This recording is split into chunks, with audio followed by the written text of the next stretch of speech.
नमस्कार, आप देख रहे हैं धा न्यूज और मैं हूं अभिषेक मिश्रा। देखिए, बिहार के मुख्यमंत्री नीतीश कुमार की तैयारी भारतीय जनता पार्टी के खिलाफ जबरदस्त है। और वैसे भारतीय जनता पार्टी की भी तैयारी इंडिया गठबंधन और नीतीश कुमार के खिलाफ कोई कमजोर है, ये बात नहीं कही जा सकती।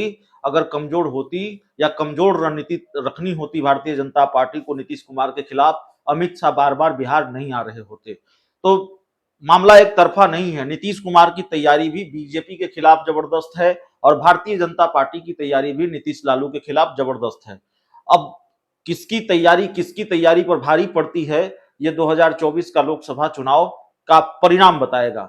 लेकिन नीतीश कुमार के बारे में अगर बात करें तो ऐसा लगता है जैसे वो भारतीय जनता पार्टी के खिलाफ सर्जिकल स्ट्राइक की तैयारी में है। नीतीश कुमार की नजर एनडीए गठबंधन में शामिल दलों पर है और दो दलों पर खास तौर से है। और अंदर खाने जो चीजें चल रही हैं, या जो छिटपुट जानकारियां सामने आ रही हैं, अब ये जानकारियां कितनी सही होती हैं, सूत्रों के हवाले से जो जानकारी सामने आती है आपके सामने परोसते हैं। हमारी अपनी समझ जो कहती है उसके आधार पर भी अपनी बात रखते हैं और कुछ घटनाक्रम जो संकेत देते हैं, तीनों को मिलाकर जो चीजें नजर आती हैं हम वो आपके सामने परोसते हैं।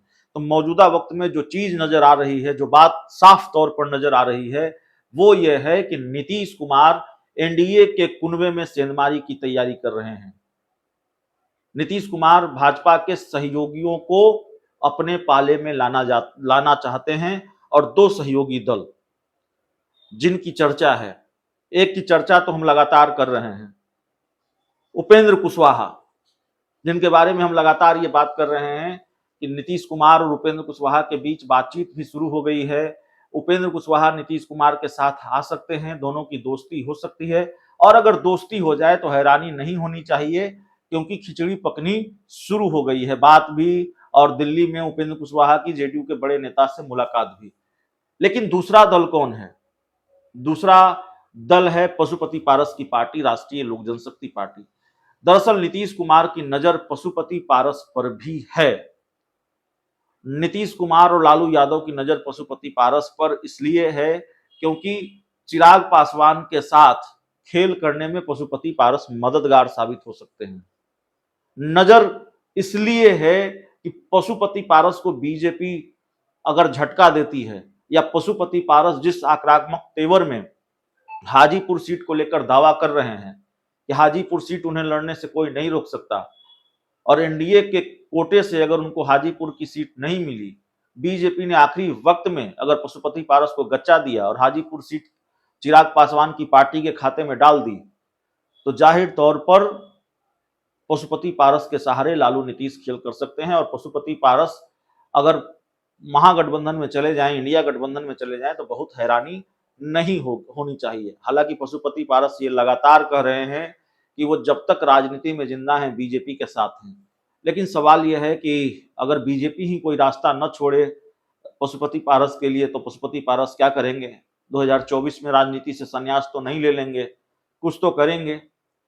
या तो बीजेपी के सामने सरेंडर हो जाएंगे, और हाजीपुर सीट पर अगर हाजीपुर सीट पर सरेंडर होने का मतलब है कि चिराग पासवान के सामने सरेंडर होना, तो एक बार पशुपति पारस बीजेपी के सामने सरेंडर हो सकते हैं, लेकिन चिराग पासवान के सामने सरेंडर हो नहीं सकते।